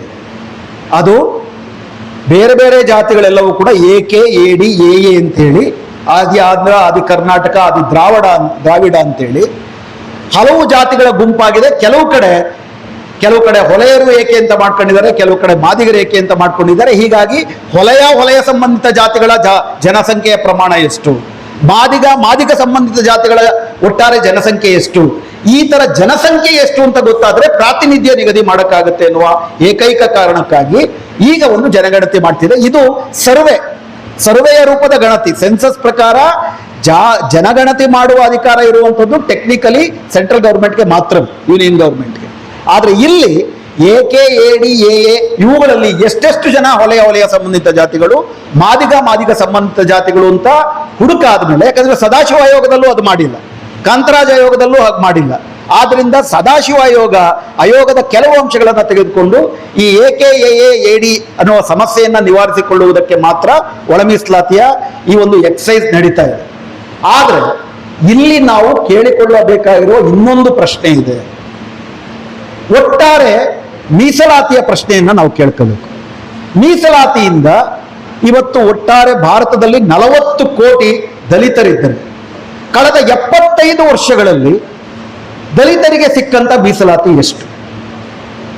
40 ಕೋಟಿನಲ್ಲಿ ಮೀಸಲಾತಿಯ ಫಲಾನುಭವಿಗಳು 1 ಕೋಟಿಗಿಂತ ಜಾಸ್ತಿ ಇಲ್ಲ. ಮೀಸಲಾತಿ ಇರಲಿಲ್ಲ ಅಂದ್ರೆ ಈ 1 ಕೋಟಿಗೂ ಸಿಗ್ತಿರ್ಲಿಲ್ಲ. ಆದ್ರೆ ಮೀಸಲಾತಿ ಇದ್ರೂ ಕೂಡ 40 ಕೋಟಿಗೂ ಸಿಗೋದಿಲ್ಲ. ಇದು ಮೀಸಲಾತಿಯ ಇತಿ ಮತ್ತು ಮಿತಿ. ಸಾಮಾಜಿಕ ನ್ಯಾಯದ ಪ್ರಶ್ನೆಯನ್ನ ಕೇವಲ ಮೀಸಲಾತಿಗೆ ನಿಗದಿ ಮಾಡಿ ನೋಡಿದ್ರೆ ಎಲ್ಲಾ ಸಮುದಾಯದಲ್ಲಿ, ಇವತ್ತು ನಾವು ಇಲ್ಲಿ ತನಕ ಬಂದಿದ್ದೀವಿ ಮೈಸೂರಿಗೆ, ನನ್ನ ಜೊತೆ ಮೈಸೂರಿಗೆ ಬರದಿರುವಂತಹ ನನ್ನ ಸಮುದಾಯದ ಸಾವಿರಾರು ಜನ ಈಗಲೂ ಕೂಡ ಬೆಂಗಳೂರಿನಲ್ಲೋ ಮತ್ತೊಂದು ಕಡೆನಲ್ಲೋ ಹಳ್ಳಿನಲ್ಲೋ ಕೆಲಸಗಳು ಮಾಡ್ಕೊಂಡು ಅಲ್ಲೇ ಉಳ್ಕೊಂಡ್ಬಿಟ್ಟಿದ್ದಾರೆ. ಅವ್ರಿಗೆ ಸಾಮಾಜಿಕ ನ್ಯಾಯ ಸಿಗೋದಾಗಿ. ಮೀಸಲಾತಿ ಸಿಗಬೇಕು ಅಂದ್ರೆ ಎಜುಕೇಶನ್ ಇರಬೇಕು ಅಂತಂದ್ರೆ ಒಂದು ಆಕಸ್ಮಿಕದ ಕಾರಣ. ಅಂಬೇಡ್ಕರ್ಗೆ ಶಿಕ್ಷಣ ಸಿಕ್ಕಿದ್ದು ಒಂದು ಆಕಸ್ಮಿಕದ ಕಾರಣ. ಬ್ರಿಟಿಷರು ಮಿಲಿಟರಿನಲ್ಲಿ ಮೀಸಲಾತಿಯನ್ನ ದಲಿತರು ಕೊಟ್ಟಿರಲಿಲ್ಲ ಅಂದ್ರೆ ಅಂಬೇಡ್ಕರ್ಗೆ ಸಿಕ್ತಿರ್ಲಿಲ್ಲ. ಇವತ್ತು ಅವಕಾಶಗಳೇ ಕಡಿಮೆ ಆಗ್ತಿದಾವೆ. ಅಷ್ಟು ಮಾತ್ರ ಅಲ್ಲದಿರ ಶಿಕ್ಷಣದಲ್ಲಿ ಮೀಸಲಾತಿಯನ್ನ ಕೊಡುವಂಥದ್ದು ಸರ್ಕಾರದಲ್ಲಿ ಮಾತ್ರ. ಆದ್ರೆ ನಿಮ್ಗೆ ಆಶ್ಚರ್ಯ ಆಗ್ಬೋದು, 2006ನೇ ಇಸ್ವಿನಲ್ಲೇ ಸಂವಿಧಾನಕ್ಕೆ 15/5 ಅಂತ ತಿದ್ದುಪಡಿ ಆಗಿದೆ. ಏಡೆಡ್ ಮತ್ತು ಅನ್ಏಡೆಡ್ ಶಿಕ್ಷಣ ಸಂಸ್ಥೆಗಳಲ್ಲೂ ಕೂಡ ಉನ್ನತ ಶಿಕ್ಷಣಗಳಲ್ಲಿ ಮೀಸಲಾತಿ ಕೊಡಬೇಕು ಅಂತಿದೆ. ಇವತ್ತಿಗೂ ಯಾವುದು ಕೂಡ ಅದನ್ನು ಜಾರಿಗೆ ತಂದಿಲ್ಲ. UP ಏನು ಜಾರಿಗೆ ತರಲಿಲ್ಲ, NDA ಏನು ಜಾರಿಗೆ ತರಲಿಲ್ಲ. ಸೊ ಇಂಥ ಸಂದರ್ಭದಲ್ಲಿ ನಮ್ಮ ಹಳ್ಳಿನಲ್ಲಿರುವ ಪ್ರಾಥಮಿಕ ಶಾಲೆನಲ್ಲಿ ಒಬ್ಬ ಟೀಚರ್ ಬಂದು, ಒಂದು 5-6 ಜನ ಟೀಚರ್ ಬಂದು ಅಲ್ಲಿರೋ ಎಲ್ಲಾ ಮಕ್ಕಳಿಗೂ ಕೂಡ ಉಚಿತ ಗುಣಮಟ್ಟದ ಶಿಕ್ಷಣ ಸಿಕ್ಕಲಿಲ್ಲ ಅಂತಂದ್ರೆ ಮೀಸಲಾತಿ ಕೊಟ್ಟರೂ ಕೂಡ ಅದನ್ನ ನಾವು ಪಡ್ಕೊಳ್ಳಕ್ಕಾಗಲ್ಲ. ಶಿಕ್ಷಣದ ಖಾಸಗೀಕರಣ, ಉದ್ಯೋಗದ ಖಾಸಗೀಕರಣ ಆಗ್ತಿರುವ ಸಂದರ್ಭದಲ್ಲಿ ಅದನ್ನ ನಿಲ್ಲಿಸದೆ ಕೇವಲ ಮೀಸಲಾತಿ ಬಗ್ಗೆ ನಾವು ಹೋರಾಟ ಮಾಡಿದ್ರೆ ಹೆಚ್ಚಿನ ಲಾಭ ಸಿಗೋದಿಲ್ಲ. ಹೀಗಾಗಿ ಒಳ ಮೀಸಲಾತಿಗೆ ಹೋರಾಡುತ್ತಲೇ ಈ ಪ್ರಶ್ನೆಯನ್ನು ಕೈಗೆತ್ಕೋಬೇಕು. ಅದಕ್ಕಿಂತ ಮುಖ್ಯವಾಗಿ ಇಂದಿರಾ ಸಾಹ್ನಿ ಪ್ರಕರಣದಲ್ಲಿ 1994ರಲ್ಲಿ ಸುಪ್ರೀಂ ಕೋರ್ಟ್ ಮೀಸಲಾತಿ, ಅದರಲ್ಲೂ ಕೂಡ OBCಗಳಿಗೆ SC/STಗಳಿಗೆ ಕೊಡುವ ಮೀಸಲಾತಿ 50% ಮೇಲ್ಮಿತಿಯನ್ನ ದಾಟಬಾರದು ಅಂತ ಒಂದು ಅವೈಜ್ಞಾನಿಕವಾದಂತ ತೀರ್ಪನ್ನ ಕೊಟ್ಟಿದೆ. ಅದಕ್ಕೆ ಯಾವುದೇ ರೀತಿಯಾದಂತ ವೈಜ್ಞಾನಿಕ ಬುನಾದಿ ಇಲ್ಲ. ಆದ್ರೆ ಅದೇ ಕೋರ್ಟು ಮೇಲ್ಜಾತಿಯ ಮಧ್ಯಮ ವರ್ಗದವರಿಗೆ, ಬಡವರಿಗೆಲ್ಲ ಅರ್ಥ ಮಾಡ್ಕೊಳ್ಳಿ, ಮೇಲ್ಜಾತಿಯ ಮಧ್ಯಮ ವರ್ಗ ಅಂತ ಯಾಕೆ ಹೇಳ್ತೀನಿ ಅಂತಂದ್ರೆ 8 ಲಕ್ಷ ವಾರ್ಷಿಕ ಆದಾಯ ಇದ್ರೂ ಕೂಡ ಮೇಲ್ಜಾತಿನಲ್ಲಿ ಬಡವರು ಅಂತ ಪರಿಗಣಿಸ್ತಾರೆ. 8 ಲಕ್ಷ ಅಂದ್ರೆ ತಿಂಗಳಿಗೆ 65,000. ಮೇಲ್ಜಾತಿ ಮಧ್ಯಮ ವರ್ಗಕ್ಕೂ 10% ಮೀಸಲಾತಿಯನ್ನ ಕೊಟ್ಟಾಗ 50% ಮೇಲ್ಮಿತಿ ದಾಟದಂಗ ಆಗ್ಲಿಲ್ವಾ ಅನ್ನೋ ಪ್ರಶ್ನೆಗೆ ಸುಪ್ರೀಂ ಕೋರ್ಟ್ ಉತ್ತರ ಕೊಡ್ಲಿಲ್ಲ. ಆದ್ದರಿಂದ ಖಾಸಗಿಗೆ ಮೀಸಲಾತಿ ವಿಸ್ತರಿಸಬೇಕು, ಖಾಸಗೀಕರಣ ನಿಲ್ಲಬೇಕು, 50% ಮೇಲ್ಮಿತಿ ರದ್ದಾಗಬೇಕು. ಇದೆಲ್ಲವೂ ಕೂಡ ಒಳ ಮೀಸಲಾತಿ ಚಳುವಳಿಯ ಜೊತೆಗೆ ನಾವು ನಡೆಸುವ ಅಗತ್ಯ ಇದೆ ಅಂತ ನನಗನ್ಸುತ್ತೆ. ನನ್ನ ಬರಹ ನನಗೆ ಅರ್ಥ ಆಗ್ತಾ ಇಲ್ಲ. ಒಂದು ನಿಮಿಷ. ನೈತಿಕತೆಯ ಒಂದು ಪ್ರಶ್ನೆಯನ್ನ ಕೇಳಿದ್ರು ಸ್ನೇಹಿತರು. ಅಂಬೇಡ್ಕರ್ ಅವರು ಒಂದು ಪ್ರಜಾಪ್ರಭುತ್ವ ಯಶಸ್ವಿ ಆಗಬೇಕು ಅಂತಂದ್ರೆ ಸಿಟಿಜನ್ ಒಂದು ಕಾನ್ಸ್ಟಿಟ್ಯೂಷನಲ್ ಮೊರಾಲಿಟಿ, ಸಾಂವಿಧಾನಿಕ ನೈತಿಕತೆ ಅತ್ಯಗತ್ಯ ಅಂತ ಹೇಳ್ತಾರೆ. ನನಗೆ ಭಿನ್ನಾಭಿಪ್ರಾಯ ಇದ್ರೂ ಕೂಡ ಬೇರೆಯವರ ಅಭಿಪ್ರಾಯವನ್ನ ನಾನು ಗೌರವಿಸುವ ಹಾಗೂ ಇಲ್ಲಿರುವ ಎಲ್ಲರನ್ನೂ ಕೂಡ ನನ್ನ ಬಂಧುಗಳು ಅಂತ ಪರಿಗಣಿಸುವುದು ತುಂಬಾ ಮುಖ್ಯ. ನೀವೊಂದು ಧರ್ಮ ಆಗ್ಬೇಕಂದ್ರೂ ಒಂದು ದೇಶ ಆಗ್ಬೇಕಂದ್ರೂ ಕೂಡ ಎಲ್ಲರೂ ನನ್ನ ಅಣ್ತಮ್ಮಂದ್ರು ಅಕ್ಕಂಗಿರು ಅಂತ ನಿಮ್ಗೆ ಅನ್ನಿಸ್ಲಿಲ್ಲ ಅಂತಂದ್ರೆ ನೀವೊಂದು ದೇಶ ಆಗುಳಿಯಕ್ಕೆ ಸಾಧ್ಯವಿಲ್ಲ. ಅದಕ್ಕೇನೆ ಅಂಬೇಡ್ಕರ್ ಬಹಳ ಒತ್ತು ಕೊಟ್ಟು ಹೇಳುವುದೇನು, ಲಿಬರ್ಟಿ ಮತ್ತು ಈಕ್ವಾಲಿಟಿ ಅಷ್ಟೇ ಮುಖ್ಯವಾದದ್ದು, ಫ್ರೆಟರ್ನಿಟಿ, ಬಂಧುತ್ವ. ಬೆಳಗ್ಗೆ ಎದ್ದು ನನ್ನ ಮನೆ ಮುಂದೆ ಕಸ ಗುಡ್ಸಕ್ ಬರುವಂತ ಪೌರ ಕಾರ್ಮಿಕರಿಗೆ ಕಾಫಿ ಟೀ ಕುಡ್ದೆ ನಮ್ಮ ತಿಂಡಿ ತಿಂದ ಅಂತ ನನಗೆ ಕೇಳಕ್ಕೆ ಆಗೋದಿಲ್ಲ ಅಂದ್ರೆ, ಚಂದ್ರಲೋಕಕ್ಕೆ 3,500 ಕಿಲೋಮೀಟರ್ ದೂರದಲ್ಲಿರೋ ಚಂದ್ರಲೋಕಕ್ಕೆ ರಾಕೆಟ್ನ ಆರಿಸೋದಕ್ಕೆ ಸಂಭ್ರಮಿಸುವ ನಾಗರಿಕ ಭಾರತ 10 ಅಡಿ ಕೆಳಗಡೆ ಚರಂಡಿಯನ್ನ ಕ್ಲೀನ್ ಮಾಡಬೇಕಾದ್ರೆ ಪ್ರತಿ ವರ್ಷ ಸಾಯ್ತಿರೋ 500 ಜನ ಯಾರಿದ್ದಾರೆ ಅವ್ರು ನಮ್ಮ ಅಣ್ತಮ್ಮಂದ್ರು ಅಂತ ನಮಗನ್ಸಲ್ಲ ಅಂತಂದ್ರೆ ನೈತಿಕತೆ ಎಲ್ಲಿದೆ? ಸೊ ಹೀಗಾಗಿ ಪ್ರಜಾಪ್ರಭುತ್ವ ಉಳಿಬೇಕು ಅಂದ್ರೆ ಬಂಧುತ್ವ ಮುಖ್ಯ, ಬಂಧುತ್ವ ಉಳಿಬೇಕು ಅಂತಂದ್ರೆ ಈ ಸಾರ್ವಜನಿಕ ನೈತಿಕತೆ ತುಂಬಾ ಮುಖ್ಯ ಅಂತ ನನಗನ್ಸುತ್ತೆ. ಕುಟುಂಬ ರಾಜಕಾರಣದ ಪ್ರಶ್ನೆಯನ್ನ ನಾನು ಆಗ್ಲೇ ಉತ್ತರಿಸಿದ್ದೀನಿ, ಮತ್ತೆ ಹೇಳ್ತೀನಿ. ಕರ್ನಾಟಕದ ಒಟ್ಟಾರೆ ರಾಜಕಾರಣ ಎಲ್ಲಾ ಪಕ್ಷಗಳದ್ದು ಒಟ್ಟು ಸೇರಿಸಿದ್ರೆ 100 ಕುಟುಂಬಗಳು ಮಾತ್ರ ಆಡಳಿತ ಮಾಡ್ತಿದ್ದಾವೆ. ಬರೀ ಶಾಸಕಾಂಗದಲ್ಲ, ಅರ್ಥ ಮಾಡ್ಕೊಳ್ಳಿ. ಶಾಸಕಾಂಗದಷ್ಟೇ ಮುಖ್ಯವಾಗಿರೋದು ನ್ಯಾಯಾಂಗ. ನ್ಯಾಯಾಂಗದಲ್ಲಿ ಸುಪ್ರೀಂ ಕೋರ್ಟ್ನ ಜಡ್ಜ್ಗಳು ಸೀನಿಯರ್ ಲಾಯರ್ಗಳನ್ನ ನೋಡಿದ್ರೆ ಅದು ಕೇವಲ 40 ಕುಟುಂಬಗಳಿಗೆ ಸೀಮಿತವಾಗಿದ್ದಾವೆ. ಅಷ್ಟು ಮಾತ್ರ ಅಲ್ಲ, ರಿಸರ್ವೇಶನ್ ಎಲ್ಲಿದೆ ನಿಮಗೆ? ಸುಪ್ರೀಂ ಕೋರ್ಟ್ ಅಲ್ಲಿ, ಹೈಕೋರ್ಟ್ ಅಲ್ಲಿ ಮೀಸಲಾತಿ ಯಾಕಿಲ್ಲ? ಮೀಸಲಾತಿ ಇಲ್ಲದ ಕಾರಣಕ್ಕೆ, ಪ್ರಾತಿನಿಧ್ಯ ಇಲ್ಲದ ಕಾರಣಕ್ಕೋಸ್ಕರನೇ ಅಲ್ಲಿ ಈ ದೇಶದ ಬಹುಪಾಲು ಜನರ ಸಂವೇದನೆಗಳನ್ನ ಅರ್ಥ ಮಾಡಿಕೊಳ್ಳುವಂತಹ ನ್ಯಾಯದ ವ್ಯಾಖ್ಯಾನ ಸಿಗ್ತಿಲ್ಲ. ಸೊ ಆದ್ದರಿಂದ ವಂಶವಾಹಿ ಇರುವುದು ನಿಜ, ಇದು ಬ್ರೇಕ್ ಆಗಬೇಕು ಅಂದ್ರೆ ಹೆಂಗಾಗಬೇಕು? ಅವ್ರು ಯಾಕೆ ಬಿಟ್ಕೊಡ್ತಾರೆ? ನಿಮ್ಮ ಎಲ್ಲಾ ಪ್ರಶ್ನೆಗಳಲ್ಲಿ ಇರುವ ಪ್ರಶ್ನೆ ಏನಪ್ಪಾ ಅಂತಂದ್ರೆ ಅಂತರ್ಗತವಾಗಿರೋದು, ಅವ್ರು ಯಾಕೆ ಅದನ್ನ ಮಾಡ್ತಿಲ್ಲ ಅಂತ. ನನ್ನ ಪ್ರಶ್ನೆ, ಅವ್ರು ಯಾಕೆ ಅದನ್ನ ಮಾಡ್ತಾರೆ ಅಂತ. ಅವ್ರಿಗೇನು ಪ್ರಜಾಪ್ರಭುತ್ವ ಬೇಕು ಅಂತಲ್ಲ, ಅವ್ರಿಗೆ ಆಡಳಿತ ಮಾಡ್ಕೋಬೇಕು, ಅವ್ರ ಆಸ್ತಿ ಪಾಸ್ತಿ ಜಾಸ್ತಿ ಮಾಡ್ಕೋಬೇಕು. ಅದನ್ನ ಬದಲಾವಣೆ ಮಾಡಬೇಕು ಅಂತಂದ್ರೆ ಇದನ್ನ ಪ್ರಶ್ನಿಸುವ, ಬದಲಿಸುವ ಬೃಹತ್ ಶೋಷಿತರ ಚಳುವಳಿ ಆಗಬೇಕು. ಆಗ ಬದಲಾಗುತ್ತೆ ಹೊರತು JDS ಮಾಡಲ್ಲ ಅಂದ್ರೆ ಅದಿರೋದೇ ಅದಕ್ಕೆ, ಮೋದಿ ಮಾಡಲ್ಲ ಅಂದ್ರೆ ಅದಿರೋದೇ ಅದಕ್ಕೆ, ಕಾಂಗ್ರೆಸ್ ಮಾಡಲ್ಲ ಅಂದ್ರೆ ಅದಿರೋದೇ ಅದಕ್ಕೆ. ಇದರ ಆಚೆಗೆ ನಾವು ಚಳುವಳಿಗಳ ಮೂಲಕ ಬದಲಾವಣೆ ಮಾಡಬೇಕು. ಮಹಿಳೆಯರ ಪಾತ್ರ, ಇದನ್ನು ಎಷ್ಟು ಬಗೆಯಾಗಿ ಹೇಳಿದ್ರು ಕೂಡ ಅದೇ ವಿಷಯ. ಮಹಿಳೆಯರನ್ನ ಒಳಗೊಳ್ಳಬೇಕು ಅನ್ನುವುದಕ್ಕೆ ಎಲ್ಲಾ ಪಕ್ಷಗಳಲ್ಲೂ ಇರುವ ಪುರುಷಾಧಿಪತ್ಯ ಬಿಡೋದಿಲ್ಲ. ಈಗ 33% ರಿಸರ್ವೇಶನ್ ಇದೆ. ಆ 33% ಶಾಸಕಾಂಗದಲ್ಲಿ ಜಾರಿಗೆ ಬರೋದು ಸೆನ್ಸಸ್ ಆದ್ಮೇಲೆ. ಒಂದೇ ಪ್ರಶ್ನೆ ಏನು, ಶಾಸಕಾಂಗದಲ್ಲಿ ಯಾವಾಗ ಬೇಕಾದ್ರೂ ಬರಲಿ, ನಿಮ್ಮ ಪಕ್ಷದಲ್ಲಿ ಮಾಡ್ಬೋದಲ್ಲ? ನಿಮ್ಮ ಪಕ್ಷದಲ್ಲಿ 33% ಕೊಡ್ಬೋದಲ್ಲ ನೀವು? ಯಾತಕ್ಕೆ ಕೊಡೋದಿಲ್ಲ ಅಂತಂದ್ರೆ ಪುರುಷಾಧಿಪತ್ಯ ಅನ್ನೋದು ಅಷ್ಟು ಗಟ್ಟಿಯಾಗಿ ಕೂತಿದೆ. ಈ ಪುರುಷಾಧಿಪತ್ಯದ ವಿರುದ್ಧವೂ ಕೂಡ ಪ್ರಧಾನವಾಗಿ ಬಾಧಿತರಾಗಿರುವ ಹೆಣ್ಣು ಮಕ್ಕಳು, ಅದರ ಜೊತೆಗೂಡುವ ಗಂಡು ಮಕ್ಕಳು ಕೂತ್ಕೊಂಡು ಅದರ ವಿರುದ್ಧ ಇದೊಂದು ಸಂಘರ್ಷ. ಮತ್ತೆ ಈ ಪ್ರಶ್ನೆ ಕೇವಲ ರಾಜಕೀಯದಲ್ಲ, ಮನೆಯಿಂದ ಕೇಳಬೇಕಲ್ಲ. ಮನೆಯಲ್ಲಿ ಯಾಕೆ ಸರಿಸಮಾನ ಅಂತ ಪಾಲಿಲ್ಲ? ಅಪ್ಪಂಗೆ ಅಮ್ಮಂಗೆ ಶ್ರಮದಲ್ಲೂ ಪಾಲಿಲ್ಲ, ಅಧಿಕಾರದಲ್ಲೂ ಪಾಲಿಲ್ಲ. ಮನೆಗೆ ಸಂಬಂಧಪಟ್ಟಂತ ಅಧಿಕಾರ ಎಲ್ಲಾ ತೀರ್ಮಾನಗಳನ್ನ ತೆಗೆದುಕೊಳ್ಳೋದು ಯಾರು? ಅಪ್ಪ. ಅಮ್ಮ ಏನಾದ್ರು ಹೇಳಿದ್ರೆ ಏನ್ ಹೇಳ್ತಾರೆ? ನಿಂಗೇನ್ ಗೊತ್ತಾಗುತ್ತೆ? ಎಲ್ಲ ಗೊತ್ತಾಗೋದು ಅವ್ರ ಬಗ್ಗೆ, ಯಾಕಂದ್ರೆ ಎಲ್ಲ ರಿಪೋರ್ಟ್ ಬರೋದು ಅಮ್ಮಂಗೆನೆ ಹೆಚ್ಚು ನೋಡೋದಾದ್ರೆ. ಸೊ ಹೀಗಾಗಿ ಇದು ಒಂದು ಈ ದೇಶದ ಊಳಿಗಮಾನ್ಯ ಸಂಸ್ಕೃತಿಯನ್ನ, ಪುರುಷಾಧಿಪತ್ಯವನ್ನ ಬದಲಿಸುವಂತಹ ದೀರ್ಘ ಹೋರಾಟದ ಭಾಗವೇ. ಇವರು ಅದನ್ನ ಮಾಡಲ್ಲ, ಯಾಕಂದ್ರೆ ಇವೆಲ್ಲವೂ ಕೂಡ ಪೇಟ್ರಿಯಾರ್ಕಲ್ ಇನ್ಸ್ಟಿಟ್ಯೂಷನ್ಸ್. ಅದಕ್ಕೇನೆ ಇವತ್ತು 33% ಕೊಡ್ತೀವಿ ಅಂತ ಬಿಟ್ಟು ಸ್ನೇಹಿತರು ಮಾತಾಡೋದು. 33% ಜಾರಿಗೆ ಬರೋದು ಯಾವಾಗ? ಸೆನ್ಸಸ್ ಆಗಿ ಡಿಲಿಮಿಟೇಷನ್ ಆದ್ಮೇಲೆ. ಈ ಸೆನ್ಸಸ್ ಆಗೋದು ಯಾವಾಗ? ಈಗ ಅದಕ್ಕೆ ಜಾತಿ ಗಣತಿ ಕಾಲಂ ಬೇರೆ ಸೇರಿಸಿದ್ದಾರೆ, ಅದು ಇನ್ನೊಂದಷ್ಟು ಕಾಂಪ್ಲಿಕೇಟೆಡ್. ಬಹುಶಃ ಮುಂದಿನ ಚುನಾವಣೆ ಆಗೋ ತನಕ ಸೆನ್ಸಸ್ ಆಗ, ಯಾಕಂದ್ರೆ ಅದ್ರ ಜೊತೆಗೆ NRC ಮಾಡ್ಬೇಕು, ಅವರು ಡಿಲಿಮಿಟೇಷನ್ ಮಾಡಬೇಕು.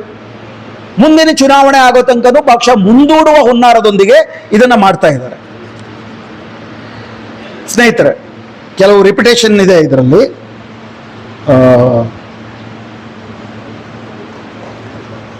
ಪ್ರಾತಿನಿಧ್ಯದ ಪ್ರಶ್ನೆ ತುಂಬಾ ಮುಖ್ಯವಾಗಿ. ರಿಸರ್ವೇಶನ್ ಅನ್ನುವಂಥದ್ದು ಅದರ ಸುತ್ತ ಹಲವಾರು ಪ್ರಶ್ನೆಗಳು ಬಂದಿದ್ದಾವೆ. ಅದು ಮುಖ್ಯವಾಗಿ ಪ್ರಾತಿನಿಧ್ಯದ ಪ್ರಶ್ನೆ. ಆಫ್ ದ ಪೀಪಲ್ ಅಂತ ಕರೀತೀವಿ. ಡೆಮಾಕ್ರಸಿಗೆ ಡೆಫಿನೇಷನ್ ಏನು? Of the people, by the people and for the people. ಜನರಿಗೋಸ್ಕರ ಇಲ್ಲ ಅಂತ ನಮಗೆ ಗೊತ್ತು, ಆದರೆ ಶಾಸಕಾಂಗ, ಕಾರ್ಯಾಂಗ, ನ್ಯಾಯಾಂಗಗಳು ಆಫ್ ದ ಪೀಪಲ್ ಆಗಿದವ. ಆಫ್ ದ ಪೀಪಲ್ ಅಂದ್ರೆ ಈ ಪೀಪಲ್ ಯಾರು? ಈ ಪೀಪಲ್ ಬರೀ ಹೆಸರಿರೋ ಒಂಥರ, ಇವರೊಂದು ಜಾತಿ ಆಗಿದ್ದಾರೆ, ಒಂದು ಧರ್ಮವಾಗಿದ್ದಾರೆ, ಹೆಣ್ಣಾಗಿದ್ದಾರೆ, ಗಂಡಾಗಿದ್ದಾರೆ, ಧರ್ಮವಾಗಿದ್ದಾರೆ, ಬೇರೆ ಬೇರೆ ಧರ್ಮ ಜಾತಿ ಇವರೆಲ್ಲರಲ್ಲೂ ಕೂಡ ಇದ್ದಾರೆ. ಹಾಗಾದ್ರೆ ಕಾರ್ಯಾಂಗ, ಶಾಸಕಾಂಗ ಮತ್ತು ನ್ಯಾಯಾಂಗವು ಆಫ್ ದ ಪೀಪಲ್ ಆದ್ರೆ ಅದೇ ಬಗೆಯ ಪ್ರಾತಿನಿಧ್ಯ ಆ ಮೂರಲ್ಲೂ ಇರಬೇಕಲ್ವಾ? ಆದರೆ ಅವನ್ನ ಮಾಡೋದಕ್ಕೆ ಅವು ಸಿದ್ಧವಿಲ್ಲ. ಸಾರಾಂಶ ಏನಪ್ಪಾ ಅಂದ್ರೆ, ಸಂಕ್ಷಿಪ್ತವಾಗಿ ಹೇಳೋದಾದ್ರೆ, ನಿಮ್ಮೆಲ್ಲರೂ ಕೇಳುತ್ತಿರುವ ಪ್ರಶ್ನೆ, ಈಗ ನಮ್ಮ ಮುಂದೆ ಇರುವ ಆಯ್ಕೆಗಳು, ಅದು ಪಕ್ಷಗಳಾಗಿರ್ಬೋದು ಅಥವಾ ಈ ವ್ಯವಸ್ಥೆ ಇರ್ಬೋದು, ಅದರಲ್ಲಿ 75 ವರ್ಷದಿಂದ ಆಗದೆ ಇರೋದಕ್ಕೆ ಕಾರಣ ವ್ಯಕ್ತಿಗಳಲ್ಲ, ಕೇವಲ ವ್ಯಕ್ತಿಗಳಲ್ಲ, ಪಕ್ಷಗಳಲ್ಲ. ಈ ವ್ಯವಸ್ಥೆ ರೂಪುಗೊಂಡಿರುವುದೇ ಹಾಗೆ. ಅಂಬೇಡ್ಕರ್ ಬರೆದ ಸಂವಿಧಾನ ಆದರೂ ಇದು ಅಂಬೇಡ್ಕರ್ ಬಯಸಿದ ಸಂವಿಧಾನ ಅಲ್ಲ. ಎಲ್ಲಿಯ ತನಕ ಆರ್ಥಿಕ ಮತ್ತು ಸಾಮಾಜಿಕ ಸಮಾನತೆ ಖಾತ್ರಿ ಆಗೋದಿಲ್ವೋ, ಕೇವಲ ರಾಜಕೀಯದಲ್ಲಿ ಡಿಸೆಂಟ್ರಲೈಸೇಷನ್ ಕೂಡ ಒಳಗೊಂಡಂತೆ.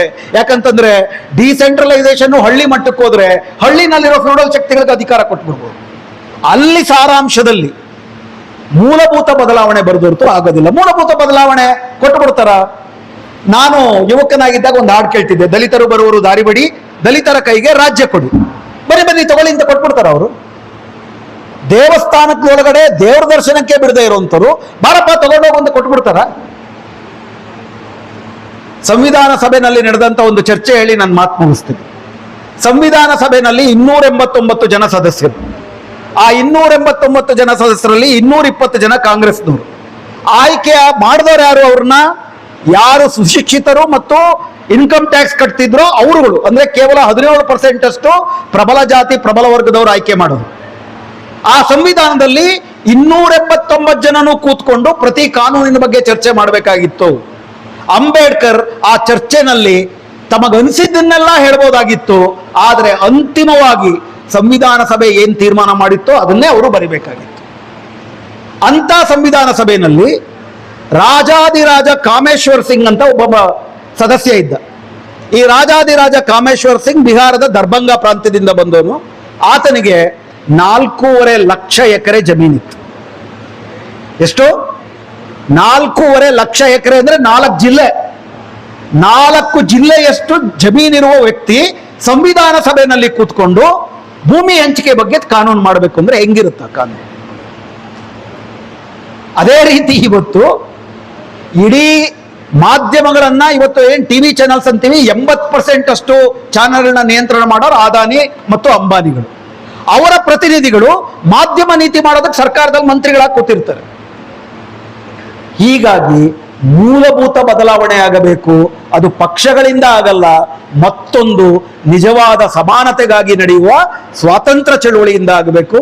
ಆ ಚಳುವಳಿಗೆ ಕಟ್ಟೋದಕ್ಕೆ ನಾವು ಮುಂದಾಗಬೇಕು. ಅದು ವಾಟ್ಸಪ್ ನೋಡ್ತಾ ಇದ್ರೆ ವಿವರಗಳು ಗೊತ್ತಾಗಲ್ಲ, ಯಾರೋ ಬಂದು ಮಾಡ್ತಾರೆ ಅಂತ ಕಾದ್ರೆ ಬದಲಾವಣೆ ಬರಲ್ಲ. Don't wait for a god. Ambedkar ಬಹಳ ಸ್ಪಷ್ಟವಾಗಿ, ಸುಮಾರಷ್ಟು ಜನ ನಾಯಕರು ಹೇಳಿದಾಗೆ, ನಾವೇ ನಮ್ಮ ಮುಕ್ತಿದಾತರು. ಬುದ್ಧ ಹೇಳಿದ್ದು ಅದೊಂದು. ಬೇರೆ ಎಲ್ಲಾ ಧರ್ಮಗಳು ನಿಮಗ್ ನಾನು ಮೋಕ್ಷ ಕೊಡ್ತೀನಿ ಬಾ ಅಂತ ಕರೆದ್ರೆ, ಬುದ್ಧ ಧಮ್ಮ ಮಾತ್ರ ನಾನು ಮೋಕ್ಷದಾತ ಅಲ್ಲ, ನಾನು ಕೇವಲ ಮಾರ್ಗದಾತ. ನಮ್ಮ ಮೋಕ್ಷಗಳನ್ನ, ನಮ್ಮ ಪ್ರಶ್ನೆಗಳನ್ನ ನಾವು ಒಟ್ಟುಗೂಡಿ ಬಗೆಹರಿಸ್ಕೋಬೇಕೇ ಹೊರತು ಅವ್ರಿಗೆ ಔಟ್ಸೋರ್ಸ್ ಮಾಡಕ್ಕಾಗಲ್ಲ. ಅದು ಸಾರಾಂಶ.